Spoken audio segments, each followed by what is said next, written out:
pessoal, boa noite. Quem fala é Diana Julião Duarte, do canal Saindo da Crise.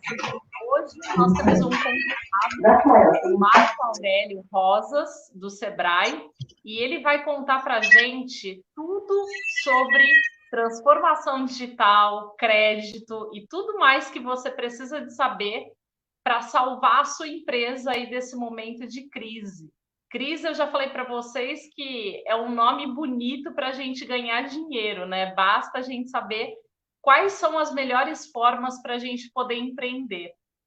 Então, o Marcos vai entrar aí já, em alguns instantes, e aí a gente já começa a nossa entrevista. Se vocês tiverem perguntas, coloquem no ar, que a gente vai ler aqui algumas, e a gente vai tirando as dúvidas aí. Marcos, seja muito bem-vindo. Uma ótima noite para você pelo aqui. Boa noite, Veridiana. Muito obrigado pela oportunidade de trocar uma ideia com esse tema tão importante, né? Nesse momento tão delicado, esse tema de como enfrentar e sair dessa crise. Obrigado pela oportunidade. De nada, imagina. Está sempre aberto para o Sebrae, que eu acho que é uma das empresas que eu mais tenho história para contar, né? Eu já fiz alguns cursos do Sebrae, já participei da rodada de negócio, que é fantástico. Que bom. Incrível o jeito que o Sebrae conduz, é muito bacana. Mas, para a gente começar, para quem está pensando em empreender, o que você diria para essa pessoa? Quais são os primeiros passos que essa pessoa... Sabe, Veridiana, eu vou responder inversamente. Existe um documento no portal do Sebrae chamado Causa Mortis. Olha para você ver, Causa Mortis. Esse documento nada mais é do que um estudo sobre as principais causas de mortalidade de negócios nascentes. Sabe aquela pesquisa de cada 100 empresas abertas, 23 fecham as portas nos primeiros 2 anos de vida? Então, o que o Sebrae fez? Ele aprofundou o estudo sobre por que essas empresas quebram e encontrou ali 3 fatores. E aí, esses 3 fatores também podem ser causas de sucesso, que é a pergunta. Primeiro, aquelas empresas que não foram tão bem, elas tiveram pouco planejamento. Sabe aquela história assim, eu acordei no domingo, pensei no negócio, na segunda já estou montando? É óbvio isso que acontece muito. E o risco é muito grande. Pode ser que dê certo, a gente não pode desanimar, mas se eu tivesse um pouquinho mais de tempo para estudar, de repente, aquele ponto comercial, se eu tivesse um pouquinho mais de tempo para pesquisar aqueles concorrentes que vendem o mesmo produto, se eu tivesse mais um pouquinho de tempo de pesquisa, poderia ter um resultado melhor. Segundo ponto, Veridiana, é gestão. Né? Eu vou dar um exemplo muito simples. Imagina que eu faça pão muito bem, sou um excelente padeiro. E por ser um excelente padeiro, eu vou montar uma padaria. Saber fazer pão é uma grande vocação, mas gerenciar uma padaria exige outras atribuições. Trabalhar com pessoas, trabalhar com vendas, trabalhar com fornecedores, trabalhar com imposto, enfim, o universo amplia demais. Então, muitas pessoas, Veridiana, elas montam o negócio porque sabem fazer muito bem alguma coisa, mas esquece que a gestão é fundamental. Formar o preço de venda, fazer um bom fluxo de caixa, cuidar bem dos processos. E, por fim, outro ponto também que é bem interessante, a gente não encontra a ausência de comportamento empreendedor. Né? Essa ausência de comportamento, a gente entende que empreender necessariamente não quer dizer montar uma empresa, mas está ligado a características, a comportamentos. Então, são esses 3 pontos. Saber planejar, segundo, ter uma gestão eficiente, e terceiro, aperfeiçoar o comportamento empreendedor. Que a gente pode até discutir melhor, porque enfim, a gente tem um estudo que diz que o sucesso do negócio depende mais do comportamento de quem o gere do que do próprio negócio. Você falou de gerir o negócio, falou sobre empreendedorismo. O que você acha que um empreendedor precisa de ter? Logicamente, além da gestão, de todo aquele conhecimento sobre o produto, o que você acha que tem que ser mais marcante no empreendedor, na pessoa que quer empreender? Legal. Essa pergunta, ela é a pergunta de $1 milhão, sabe, Veridiana? A ONU fez um estudo através de alguns pesquisadores analisando o perfil de pessoas empreendedoras. Enfim, para resumir a história, a ONU chegou à conclusão que os empreendedores de sucesso no mundo tinham 10 características comuns. E para aqueles que nos ouvem nesse momento, se quiser saber essas 10 características comuns, elas geralmente estão no YouTube ali, e ele se chama Empretec. Tá? E a ONU discutiu mais. Pessoas que são naturais, que nascem natas empreendedoras, são apenas 2% da população mundial. As demais, como nós, a gente precisa aperfeiçoar esse comportamento, que são essas 10 características discutidas ali num estudo muito profundo, feito pela ONU através de alguns pesquisadores. Bom, e aí a gente chegou à conclusão que o empreendedorismo é muito mais que montar o negócio. A gente observa comportamento empreendedor, por exemplo, em pessoas que estão trabalhando numa empresa, até pessoas que são funcionários públicos, políticos, enfim, esses comportamentos, eles são direcionados à autonomia de si próprio, ou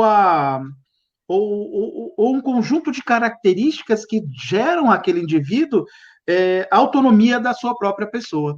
Esse é o espírito empreendedor. E as pessoas poderão verificar essas 10 características dentro desse seminário chamado Empretec, que inclusive a gente tem essas 10 características no site aí da internet. Muito bacana. Marcos, empreender é trabalhar 14, 15 horas por dia, sábados, domingos, feriados. Será que as pessoas pensam nisso? Já se deram conta? Pois é, Veridiana, sabe o que você me lembrou?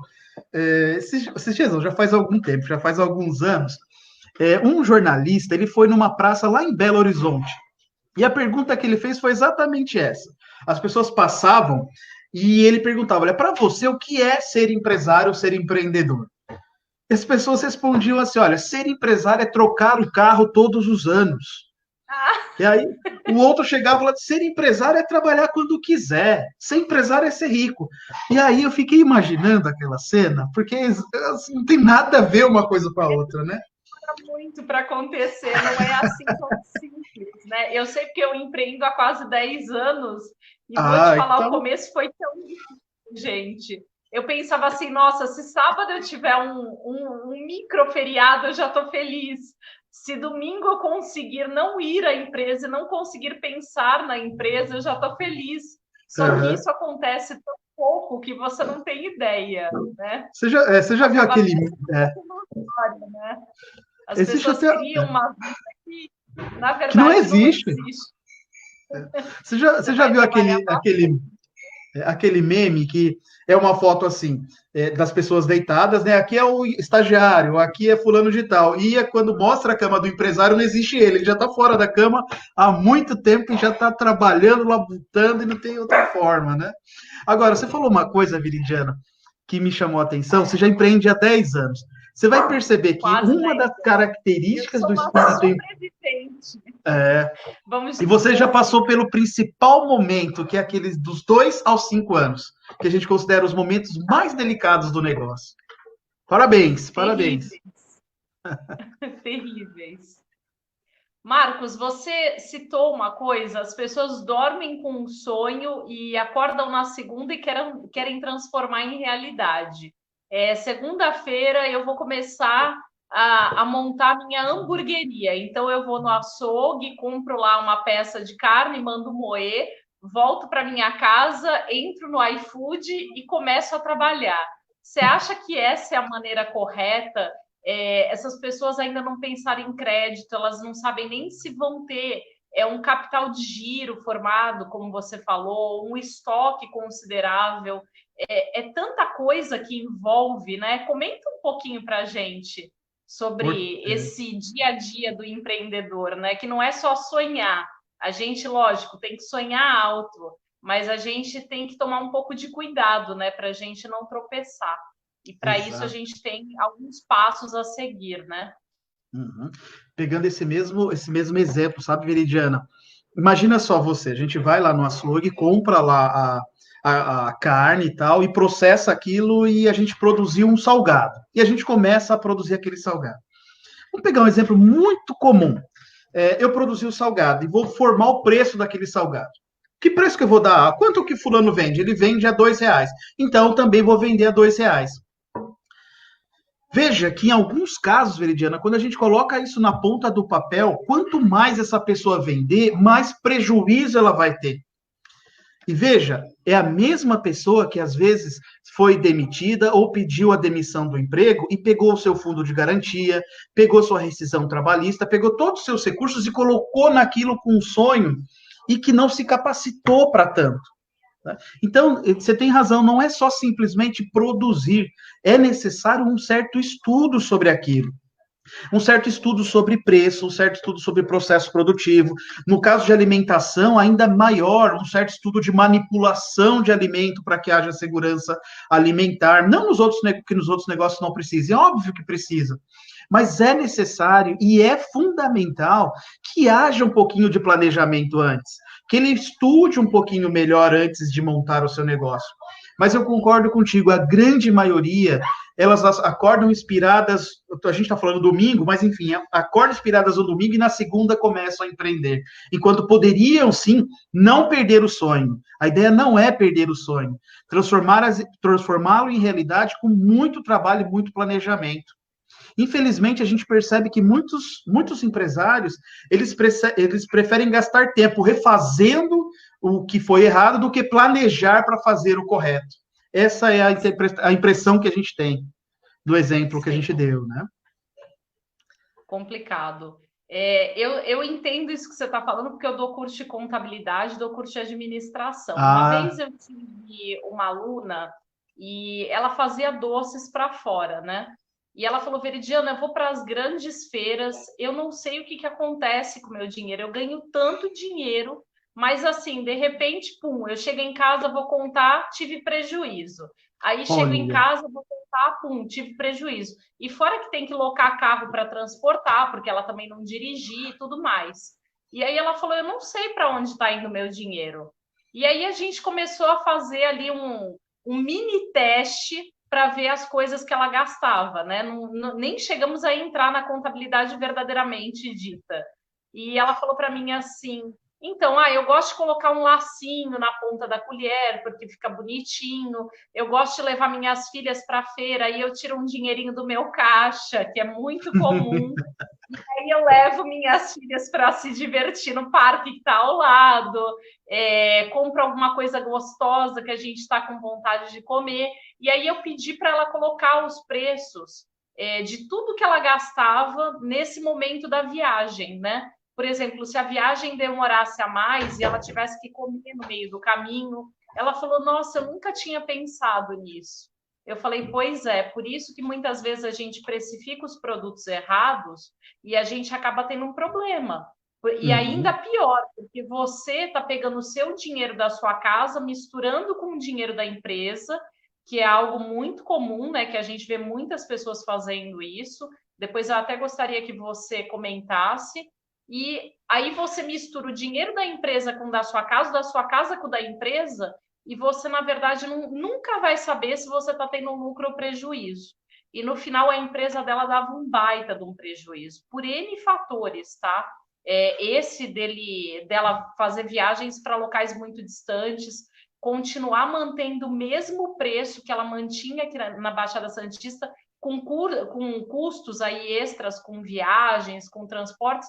Então, são coisas que as pessoas não pensam, né?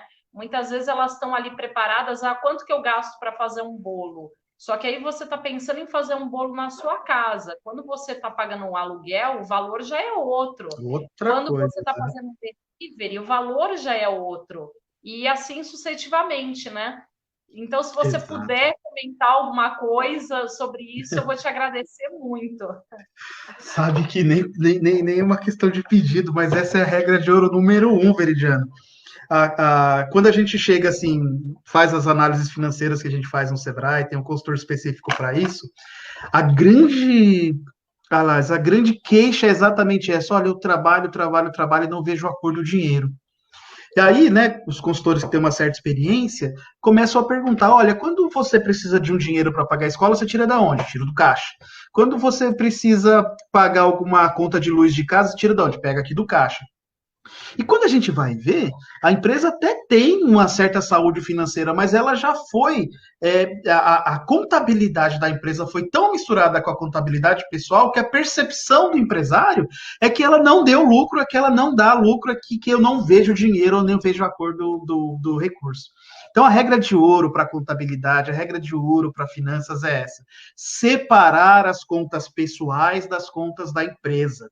Existe uma conta na empresa que é chamada Prolabore. Prolabore é o mesmo que dizer salário do empresário. E a ideia é a seguinte: se você estivesse trabalhando para alguém, qual seria o seu salário?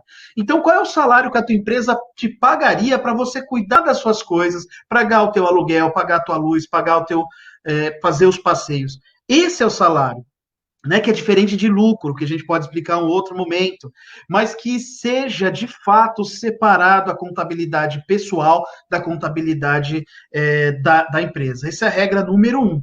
A gente está falando isso agora, Veridiana, mas esse é um ponto assim muito complexo e que às vezes leva a empresa à falência.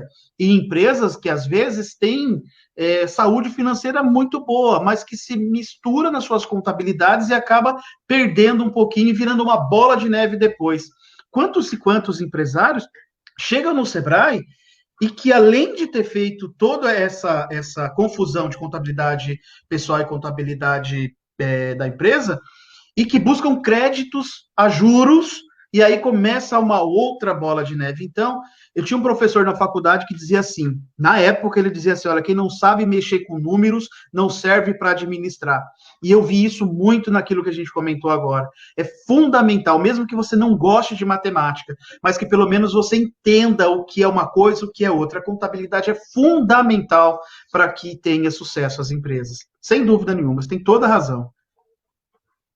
E é uma loucura, né, Marcos? Porque assim, você vê o dinheiro ali no caixa, muitas vezes você está com alguma necessidade, não sei, como você disse aí, pagar uma conta da sua casa que está para vencer e você ainda não recebeu, ou de repente, pessoas que já estão aposentadas, minha aposentadoria ainda não chegou, então eu vou pegar hoje desse dinheiro aqui, amanhã eu devolvo, e amanhã você não devolve, e isso é o que mais acontece, é o que mais a gente tem percebido. Então vai se tornando uma bola de neve e depois a pessoa ela começa também a se acostumar com aquele dinheiro a mais e no dia que ele não vem, aí vem o problema, né?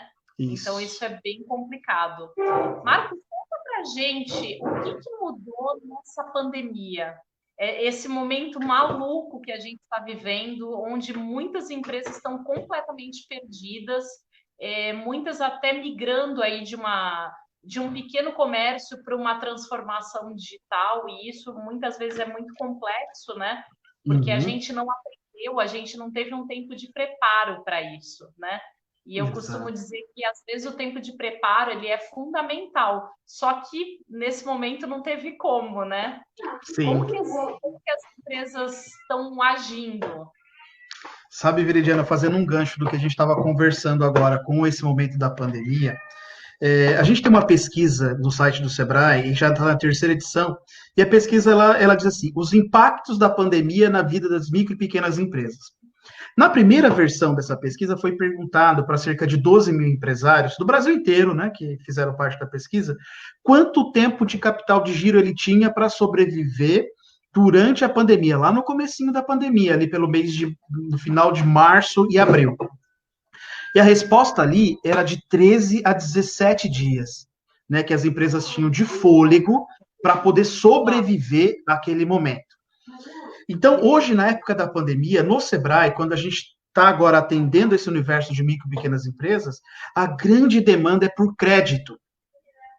Crédito para poder pagar aquilo que ficou para trás, fazer um planejamento aqui para frente e poder respirar para poder fazer uma retomada agora. E esse crédito é importante que esteja disponível para o empresário de uma maneira subsidiada. Então, hoje, da grande maioria dos empresários que nos procuram é para auxílio ou é para orientá-lo numa concessão de crédito dos bancos públicos, seja Banco do Povo, Desenvolve São Paulo, Banco do Brasil, Caixa, enfim, das diversas linhas que estão disponíveis hoje para o empresário. A segunda coisa que foi uma revolução muito forte é a questão da tecnologia em vendas, que é o mundo digital. Então, as pessoas procuram a gente para falar o seguinte: como é que eu transformo o meu WhatsApp no WhatsApp comercial? Como é que eu pego o meu Instagram e melhoro ele para que eu promova melhor o meu produto? Como é que eu me filio ou como é que eu uso o marketplace? Como é que eu utilizo as plataformas do Google? Como é que eu utilizo todas essas tecnologias? Porque, afinal de contas, a gente diz que o crédito mais importante, ou o melhor crédito, é nota fiscal emitida, é venda. Então, a gente precisa se reinventar em vendas. Essas são as duas maiores necessidades hoje do empresário da Baixada Santista e que a gente tem atendido, inclusive, até 35% a 40% a mais empresários do que quando a gente estava lá no escritório de maneira presencial nesses dois temas. Os outros temas se referem a finanças mesmo, né? A negociação, como eu negociar com o inquilino não, perdão, com o proprietário do imóvel, como eu negociar com o fornecedor, como é que eu chego no banco e dou uma prorrogada nas minhas dívidas para poder tomar um fôlego. Enfim, essa também é uma demanda muito grande nesse tempo de pandemia. E a gente tem visto também, Veridiana, empresas que têm se destacado, empresas que têm buscado alternativas. Recentemente nós atendemos uma academia de ginástica e veja, a academia de ginástica ela não pode funcionar, tá fechada. E o empresário se viu numa situação muito difícil. Então ele pegou aqueles equipamentos menores e sublocou para as pessoas poderem se exercitar em casa. Óbvio que não é função, não está no objeto social daquela academia, mas foi um jeito que aquele empresário entendeu que poderia passar pela pandemia pagando pelo menos o mínimo das suas despesas. Por exemplo, empresas, por exemplo, que têm grandes lugares para fazer festas, não pode mais fazer festa. Então, essas empresas estão preparando mini festas para levar na tua casa, para você comemorar o aniversário do filho. Então, a gente vê empresas se reinventando. É óbvio, tanto a locadora do equipamento quanto a empresária de festas, ela não vai fazer isso para sempre. Daqui a pouco volta e daqui a pouco ela se reinventa. Afinal de contas, a gente sabe que o empresário brasileiro é um calejado de desafios, né? A única diferença é que esse desafio não tem precedente, né? Não tem na história um precedente que a gente teve que fechar as portas e parar de vender dessa forma, né? Marcos, você acha que com essa transformação digital que está ocorrendo, na verdade que ocorreu significativamente, né, e até numa pressão, vamos dizer assim, você acha que os consumidores, aí, os comerciantes, eles estão descobrindo um novo nicho de trabalho que eles jamais imaginavam? Sim, e é importante que entendam, né? Nessa mesma pesquisa que eu citei para você na terceira edição, ela fala que 60% dos consumidores querem continuar nas suas compras digitais. Aliás, nas suas compras digitais, que eu digo de uma maneira muito geral.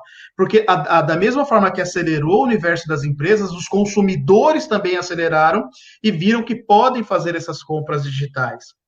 Esse é um ponto importante. Não tem volta. Aliás, quando nós voltarmos a esse novo normal, que as empresas não percam essa aceleração que tiveram no processo digital, porque esse é o novo modelo de negócios, né?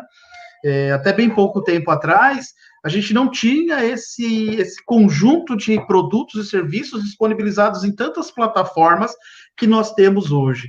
E as pessoas querem continuar a comprar por este caminho.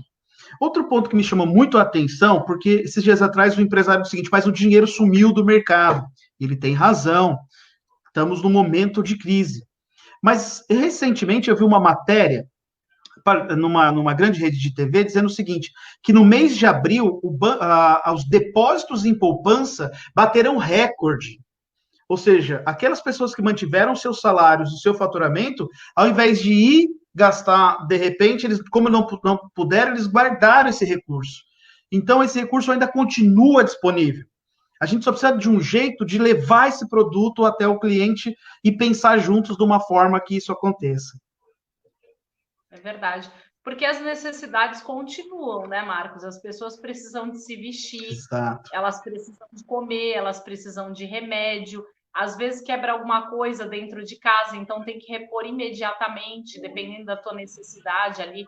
Por exemplo, quem tem criança precisa de repente, um liquidificador, então se quebra, você tem que fazer essa reposição. Então, são coisas que a pessoa não vai ficar esperando até a pandemia, sabe-se Deus, um dia passar para comprar, né? A gente tem que ter um meio de chamar esse cliente para que ele consiga ver uma coisa boa naquela compra. E dentro dessa questão aí de compra, o que você acha que mudou na cabeça dos clientes? Como que eles estão agindo nessa? Estão mais devagares nos gastos? Estão mais acelerados? O que está vendendo mais? Um ponto importante citado, né, Veridiana, é que as necessidades continuam, né? Então, o consumo, ele acompanha as necessidades, né? É óbvio que a decisão de um produto X e um produto Y circula todo um complexo que a gente pode falar mais para frente, mas as necessidades ainda elas estão latentes. A questão do consumo, ela está muito ligada num índice econômico chamado Índice de Confiança do Consumidor. Em resumo, isso quem mede, inclusive a FGV tem medido esse índice, o quanto o consumidor está propenso a consumir ou não. E essa propensão está muito ligada à estabilidade, a se eu vou ter dinheiro no futuro, se eu não vou ter dinheiro no futuro. Então, quando essa crise que se instaura, ela dá uma instabilidade de futuro, eu, de repente, ao invés de consumir, eu guardo. Isso é muito comum do ser humano. Então, a gente percebe que quando isso passar, e se Deus quiser passar logo, a gente vai perceber que se tiver um novo normal, isso volta ao consumo e a gente volta aos padrões que a gente gostaria para que as empresas possam continuar a se desenvolver, gerar emprego e assim por diante, né? Então, está muito ligado, sim, a essa confiança deste consumidor. Mas, por outro lado, retomando a discussão, esse consumidor está mudando seus padrões de consumo, né? Aqui, logo no começo da pandemia, alguns funcionários nossos tiveram que se deslocar para casa por conta de serem do grupo de risco. Alguns disseram o seguinte: nossa, é a primeira vez que eu faço uma compra no supermercado e me entregaram em casa. Quer dizer, aprenderam a fazer compras de supermercado em casa, coisa que não faziam antes, por uma insegurança, e pessoas esclarecidas. E assim como elas, várias outras pessoas tiveram hábitos de consumo modificados através desse modelo, né, de consumo. Outro ponto que nos chama muito a atenção, acho que vale a pena essa deixa, Veridiano, nós temos um projeto chamado Pertinho de Casa. Esse pertinho de casa, todas as empresas podem se cadastrar no que vende, no que faz de serviço, e a ideia que nós estamos é divulgar para todos os consumidores, para que eles entrem nessa plataforma e descubram que a Veridiana vende aquele produto, você não precisa comprar de longe, faça movimentos locais ao invés de globais, sabe? Faz o dinheiro girar na padaria de casa.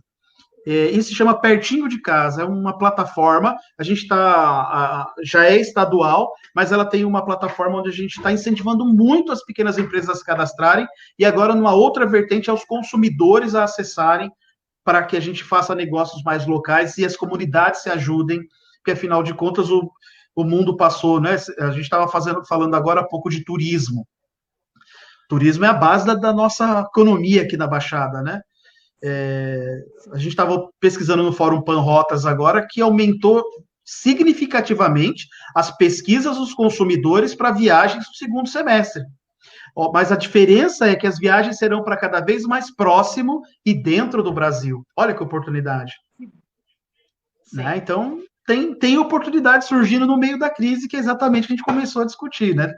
A gente pode criar. Na verdade, elas estão represadas, né, Marcos? E na hora que isso abrir, com toda certeza, ninguém gosta de ficar preso em casa. Eu creio que seja a primeira vez que isso acontece, pelo menos para mim, e eu já estou há quase 4 meses e eu já estou doida para viajar, porque, olha, é complicado ficar tanto tempo em casa.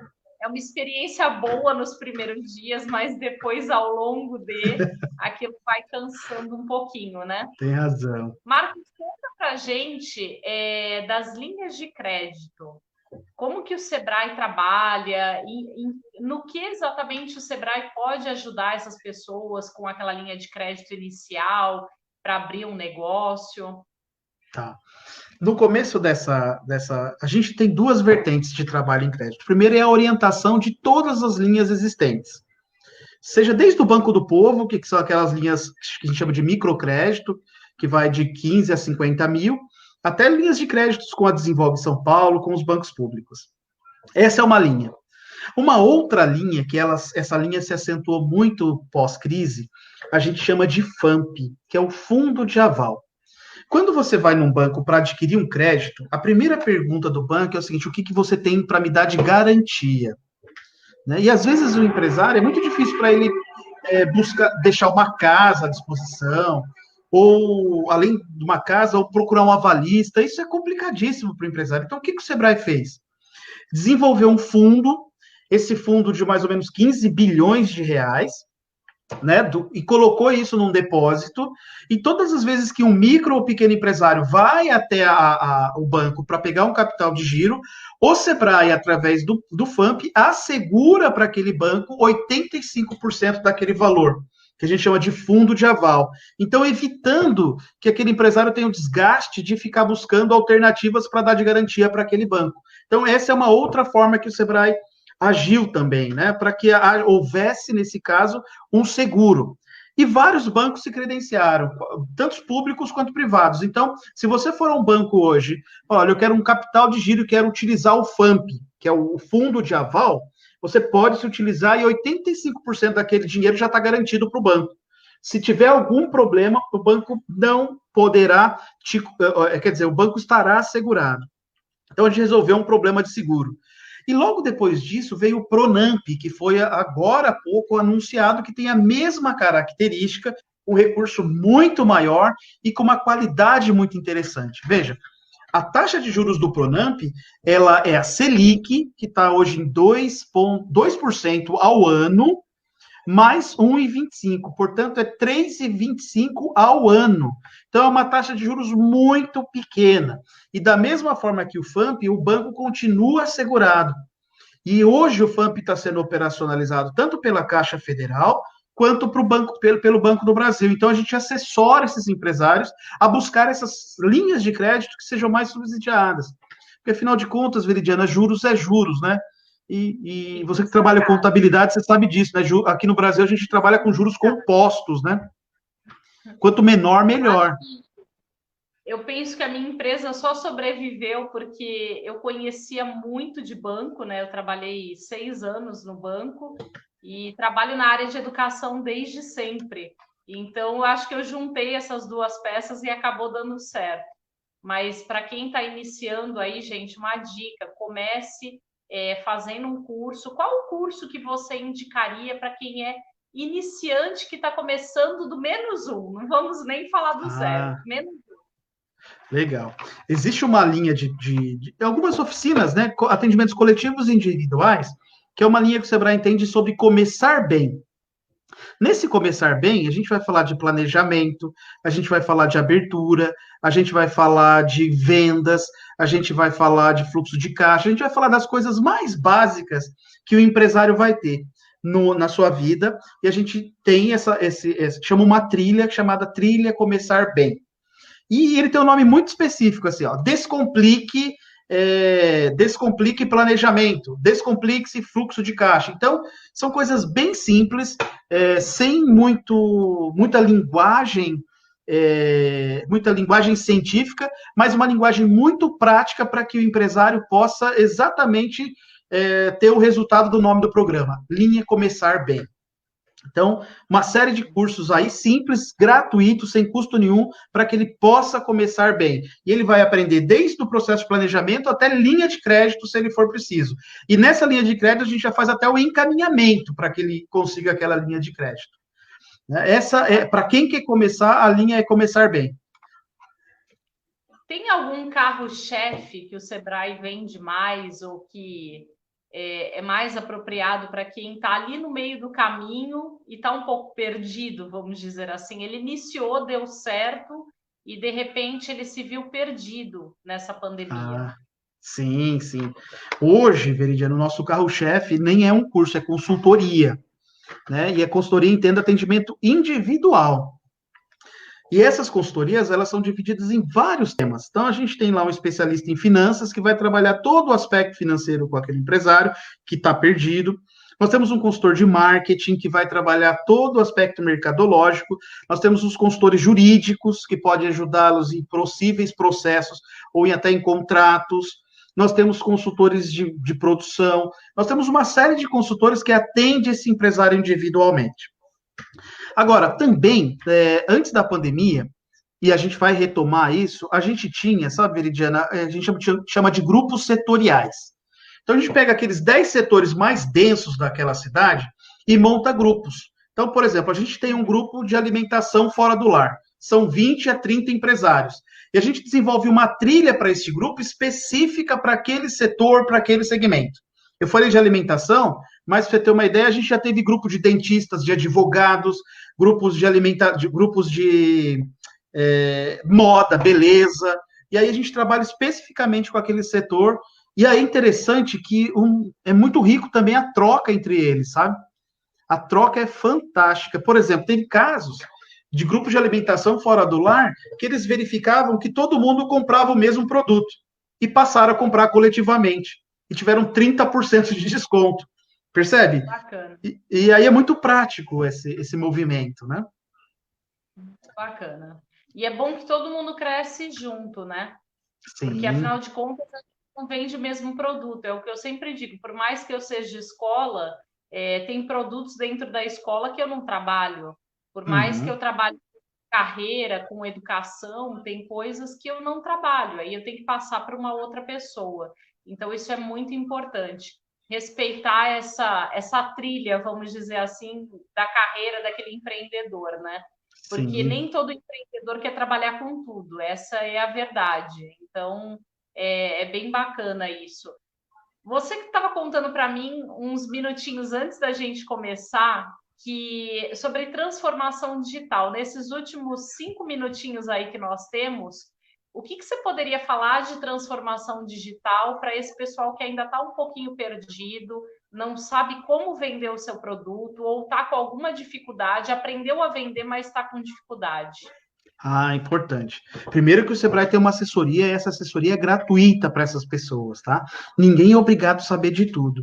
Mas eu estava falando com a Veridiana, recentemente nós ouvimos uma live de um grande banco brasileiro, né? E o CEO desse banco estava dizendo que ele estudou, junto com a equipe de líderes desse banco, quase um ano para colocar 300 funcionários em home office, trabalhando em suas casas, né? E que durante a pandemia, infelizmente com a pandemia, ele teve que colocar quase 20 mil pessoas em home office de um dia para a noite. No decorrer da sua entrevista, ele disse o seguinte: olha, você sabia que a gente não perdeu em produtividade? E aquilo chamou muito a atenção, né? Ou seja, olha, colocar 30 mil, 20 mil pessoas em home office pressupõe um custo menor com ar-condicionado, um custo menor com energia elétrica, enfim, você com todo, um cafezinho, bolacha, e ele gostou dessa história. Então a gente estava dizendo que esse mundo digital ele veio para acelerar e para ficar. Então as micro e pequenas empresas que têm uma condição mais ágil, elas precisam avançar nesse modelo. E veja, não é um bicho de 7 cabeças, você não precisa entender de alta tecnologia, você precisa procurar alguém que conheça. Agora a gente está numa TV que não tinha um ano atrás, e você está nos vendo agora. Então, hoje o Tatá abriu esse caminho para que a gente pudesse estar aqui agora, numa TV convencional, num mundo totalmente digital. Então, o caminho é esse. Óbvio, nada substitui o contato, mas neste momento, o mundo digital veio para ficar. Lembre-se, 60% dos clientes querem manter os seus consumos de forma digital porque gostaram dessa ideia.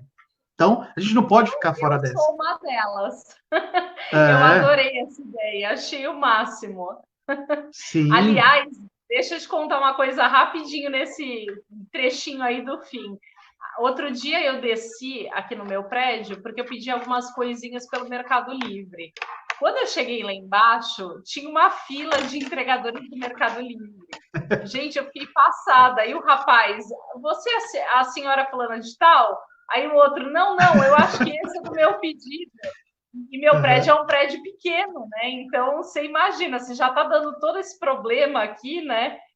De vários entregadores na porta, imagine depois que isso acabar, esse pessoal já conheceu a praticidade, né? Então vai ser difícil da gente voltar para a era da caverna. Eu acho Sem que dúvida. vai ser totalmente impossível. Marcos, eu gostaria muito de te agradecer por esse tempo que você esteve aqui conosco e gostaria de pedir os seus contatos, como é que a gente faz para ter o primeiro contato com o Sebrae. O Sebrae tem algum curso grátis que a gente possa conhecer, entender melhor como que funciona? Conta pra gente. Tem sim. Bom, primeiro, Viridiana, muito obrigado vocês pela oportunidade. Para nós é sempre um prazer estar aqui. Hoje, todos os cursos e assessorias do Sebrae são gratuitas, né? Com essa pandemia, a nossa missão é ajudar o empresário a sobreviver. Então, procurando o Sebrae, você vai ter tanto a consultoria, quanto o treinamento, quanto o encaminhamento a crédito, como o encaminhamento para um processo digital, gratuitamente. E hoje existem dois caminhos móveis, e a gente está a plenos pulmões atendendo. O primeiro é pelo 0800. 0800 570 0800. E aí você fala com a gente. Mas como o mundo hoje é digital, nós também estamos atendendo pelo WhatsApp. Você passa o WhatsApp e logo um dos nossos consultores liga para você. E esse WhatsApp é 013 99103 6256. 13 9 9103 6256. Lembrando que todo esse trabalho é gratuito para você que quer empreender, para você que é empreendedor e precisa desenvolver o seu negócio. Veridiana, muito obrigado, viu?